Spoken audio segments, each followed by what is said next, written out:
हरियाणा में इन दिनों राजनीतिक दलों के बीच वार पलटवार का दौर जारी है। ऐसे में कांग्रेस के राष्ट्रीय सचिव मल्लिकार्जुन खड़गे के बयान पर भाजपा के राष्ट्रीय सचिव ओम प्रकाश धनखड़ ने करारा पलटवार किया।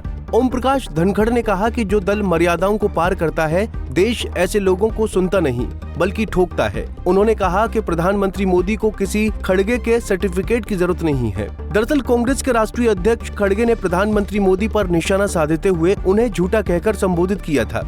इतना ही नहीं, उन्होंने प्रधानमंत्री मोदी पर 11 साल में 33 गलतियां करने का आरोप भी लगाया था। ऐसे में ओम प्रकाश धनखड़ झज्जर में पत्रकारों से बातचीत कर रहे थे, जहां उन्होंने प्रधानमंत्री मोदी के 11 साल के कार्यकाल के विकास कार्य गिनाए और कांग्रेस को मुंहतोड़ जवाब भी दिया। जब कोई भी दल के मुखिया लोग मर्यादाओं को पार कर जाते हैं तो देश उनको सुनता नहीं है, ठोकता है। कांग्रेस और नशातल की तरफ ले जाने का वो काम कर रहे हैं। जितना ऐसा मर्यादा से बाहर जाकर बोलेंगे, देश उनको ठोकेगा। देश जानता है मोदी क्या है, देश जानता है मोदी ने क्या किया है। किसी खड़गे के सर्टिफिकेट की आवश्यकता नहीं। वहीं कांग्रेस पर्यवेक्षक द्वारा कांग्रेस के बंद कमरे के बजाय खुले में जिला अध्यक्ष चुनने के बयान पर भी ओम प्रकाश धनखड़ ने जमकर कटाक्ष किया। उन्होंने कहा कि भाजपा और कांग्रेस में कार्य पद्धति का बहुत बड़ा फर्क है। भाजपा कार्यकर्ता आधारित पार्टी है और भाजपा में कार्यकर्ताओं से ही नेता बनते हैं, जबकि कांग्रेस को ऊपर से एक परिवार चलता है और कांग्रेस में कार्यकर्ता नहीं बल्कि फॉलोअर्स हैं। कांग्रेस पार्टी में हमारी पार्टी का वर्क कल्चर का अंतर है। हमारी पार्टी कार्यकर्ताओं की पार्टी है और हमारे यहाँ कार्यकर्ताओं में से नेता बनते हैं। उनकी पार्टी नेताओं की कार्यकर्ता पार्टी है और कार्यकर्ता सामान्यतः केवल उनके व्यक्तिगत फॉलोअर होते हैं।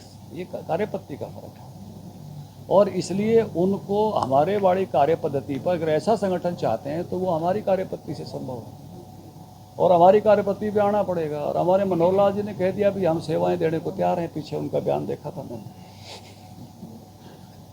कांग्रेस को अगर ट्रेनिंग लेनी है, सीखना है, तो ये बिल्कुल कार्य पद्धति का अंतर है। इसलिए वो एक जिसको कहते हैं ना टेक्टोनिक शिफ्ट, बड़ा चेंज है जो इतनी आसानी से नहीं होता। हमारी कार्य पार्टी शुरू से ही कार्यकर्ता आधारित जन संगठन है, इसलिए हमारी लीडरशिप कार्यकर्ताओं में से निकली हुई है। चाहे प्रधानमंत्री जी हों, चाहे मुख्यमंत्री जी हों, चाहे भिन्न भिन्न राज्यों के मुख्यमंत्री हों। अब कांग्रेस से कुछ आए हुए नेता, वो हमारे यहाँ ठीक है नेता हो गए हैं, अब वो हमारी पार्टी की कार्यपद्धति में घुल मिल रहे हैं, लेकिन हमारी पार्टी का मूल कैडर जो है वो कार्यकर्ता आधारित है और इसलिए ये एक बड़ा वो है। और अब भी उनको भी सीख के आनंद हो रहा है कि भाई कार्यकर्ता आधारित जन संगठन का एक अपना प्रकार है काम करने का। तो हमारी कार्य पद्धति के कारण हम इस प्रकार के संगठन हैं। हमारी कार्य पद्धति के कारण हम कार्यकर्ता की चिंता कर पाते हैं। हमारे लिए कार्यकर्ता बहुत महत्वपूर्ण शब्द है। फॉलोअर नहीं है, वो मालिक है। वो हमारे यहाँ कार्यकर्ता की बात प्रधानमंत्री सुनता है।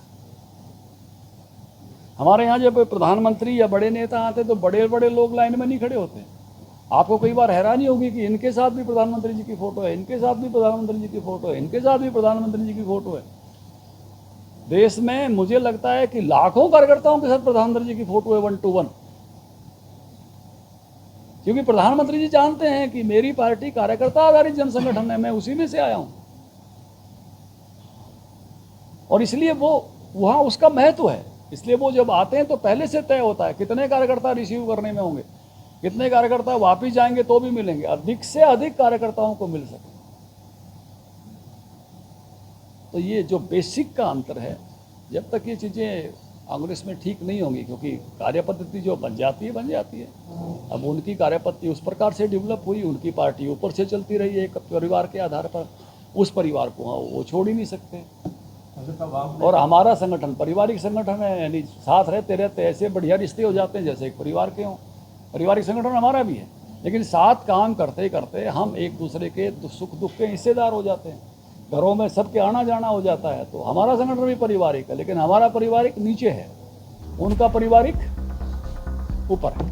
कांग्रेस के लोकसभा सांसद दीपेंद्र हुड्डा ने हाल ही में भाजपा पर हिसार एयरपोर्ट के 8 बार उद्घाटन किए जाने का आरोप लगाया था।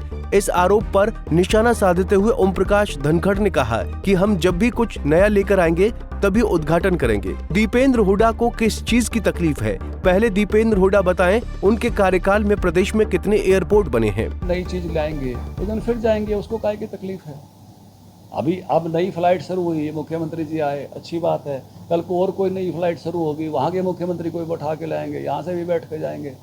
उन्होंने तो ऐसे एयरपोर्ट बनाए थे जो खुले ही नहीं, कितनी जगह जगह देखी गई थी। महम के पास देख लो, वहाँ बहादुरगढ़ के पास देख लो, कितने एयरपोर्ट बने थे उस समय। आप पत्रकार बताना उनको, जो है सारे हवाई, कहीं भी ज़मीन पर ही नहीं उतरा। या ज़मीन पर चीज़ें उतर रही हैं। अयोध्या की फ़्लाइट चल रही है, चंडीगढ़ की फ़्लाइट चली है, नया उसका जो बड़ा बिल्डिंग बनेगी उसका शिलान्यास हुआ है।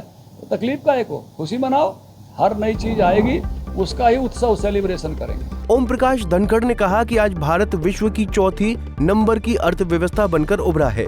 देश में गरीबों के लिए आयुष्मान योजना और उज्ज्वला योजना लागू की गई है, जिसने लोगों के जीवन को बदला है।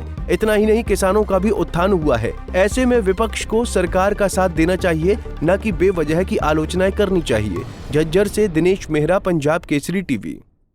हमसे जुड़े रहने के लिए हमारे YouTube चैनल को सब्सक्राइब करें और नई वीडियो की नोटिफिकेशन के लिए बेल आइकॉन को दबाएं। अगर आप ये वीडियो Facebook पर देख रहे हैं तो लाइक जरूर करें और ज्यादा से ज्यादा शेयर करें। धन्यवाद।